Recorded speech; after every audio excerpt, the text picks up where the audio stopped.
Hi fellow orchidholics and Hoya heads. Let's discuss about potassium. Well guys, as warned before, this is a very lengthy yet one of the most interesting topics which all our efforts on growing a Hoya or an orchid boil down to. It's the blooming of the plant which you've been caring for, most probably from a seedling, a back bulb or a one node cutting. The topic of potassium is also up for debate, even though we believe it to be vastly helpful in blooming, since not much research has been confirmed on this. Therefore, let me tell you about potassium and how I believe that I can get my plants ready for flowering using potassium fertilizers in a timely manner. And I also have to tell you that I choose to talk of two topics in one video today, since this third and last macro element of fertilizer and how I get my plants to bloom in my experience go hand in hand. From this sentence itself, you know potassium is believed to be the main element that helps flowering. Not only flowering, potassium also helps regulate opening and closing of the stomata, which regulates the exchange of water vapor, oxygen and carbon dioxide. A deficiency in potassium can cause stunted growth in a plant. And not only potassium, but deficiencies in other macro as well as micro elements can also cause the same ugly appearances on plants. Other stunted growth instances would be multiple new thinner stems which pops up in Hoyas with misshapen leaves. At a time I try to enhance the flowering of a Hoya or an orchid, I usually seize any growth enhancers such as high dosage of nitrogen and also the pruning of a vine. For these two actions may divert the plant again to a growth mode when you solely need your Hoya or orchid to focus on blooming. When you are spraying a certain high macro element fertilizer, you are sending a signal of a specific function for the plant to focus on. As examples, high nitrogen fertilizers focus on growth and greenness of plants. The high phosphate fertilizers promote root growth, and high potassium fertilizers promote flowering.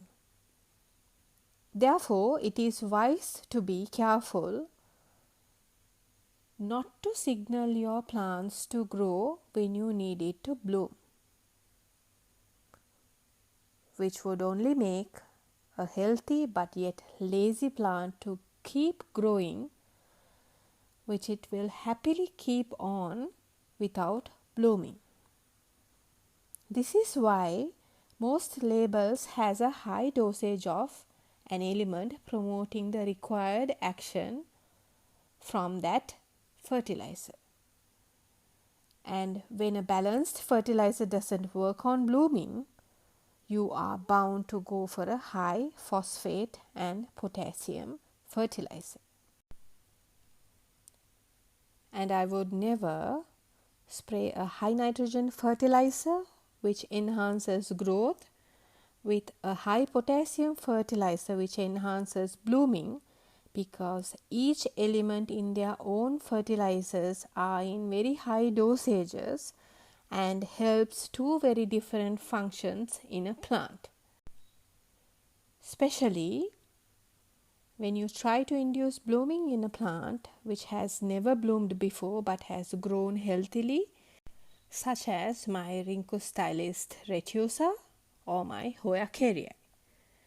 These are special circumstances which I am explaining fertilization using potassium, which has worked for me when trying to induce spikes.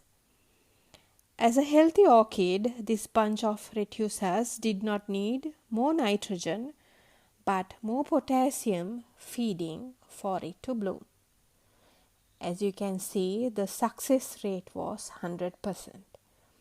So let me tell you how I induced blooming in a lazy specimen. You can start with a bloom starter which has equal ratios of phosphate and potassium and very less nitrogen, and later go into a bloom booster which is a sole high potassium fertilizer with again less amounts of nitrogen and also phosphate. There is a whole difference in a bloom starter and a bloom booster. Again, I have to stress, for this to work, you should not have any other fungus or rot issue in your plant. And the plant must be very healthy to be able to provide the high energy needed for a full spike or peduncle to bloom. It is also wise to mention that the maturity of your plant also helps in this regime of fertilizing.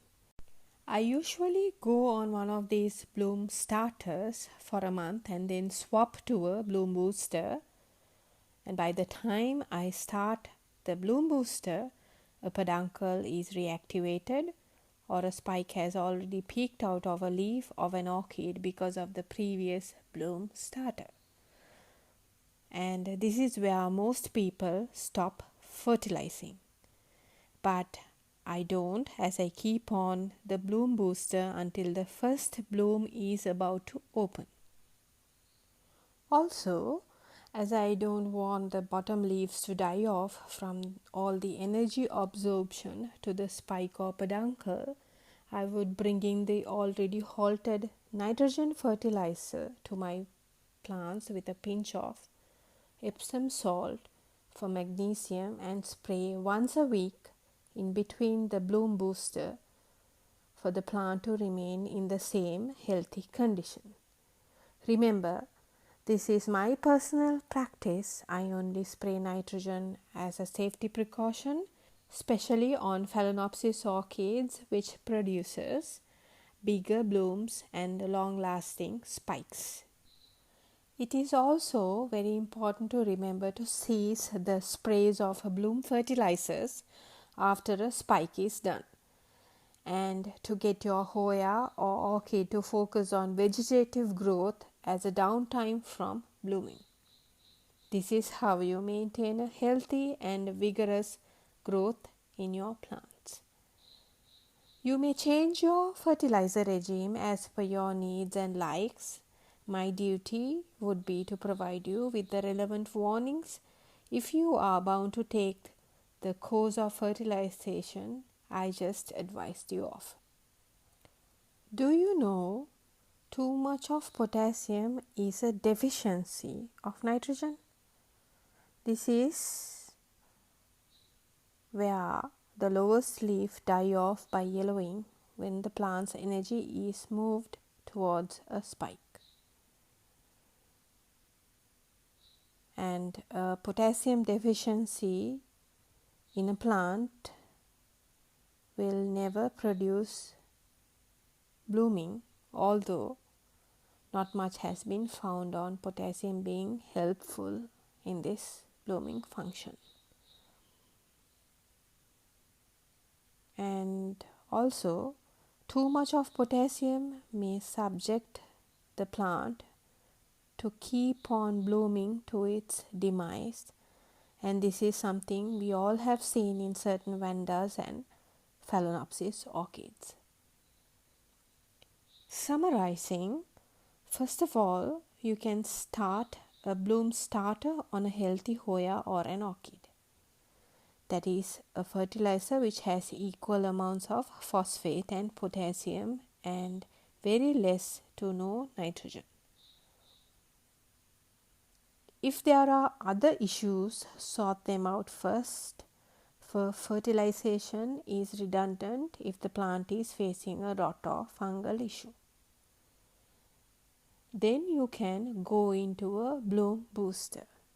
This is after a month. Spray a bit of nitrogen and magnesium fertilizer in between the bloom boosters for long-lasting spikes. Cease bloom enhancers once the spike is done and fertilize for vegetative growth with nitrogen and phosphate nutrition with trace elements, as well as a monthly dosage of prebiotics or seaweed. Learn the benefits of each macro element and how to alternate according to your specific function you need from the plant. If using fertilizers, you must do your due diligence before using. If your balanced fertilizer meets all your required needs on time, that is, growing, blooming, there's no need for you to go for enhancers or booster fertilizers. The decision is yours. Choose wisely. Okay, it's done, guys. I'm ending my video by providing you with a full picture of tried and tested methods of fertilization with successful results visible in this video. And I will get to the video on trace elements after a few more videos I have lined up for you. I also have some new additions to my Hoya collection to show you. Until then, keep safe amidst all the world's crisis. God bless you and bye.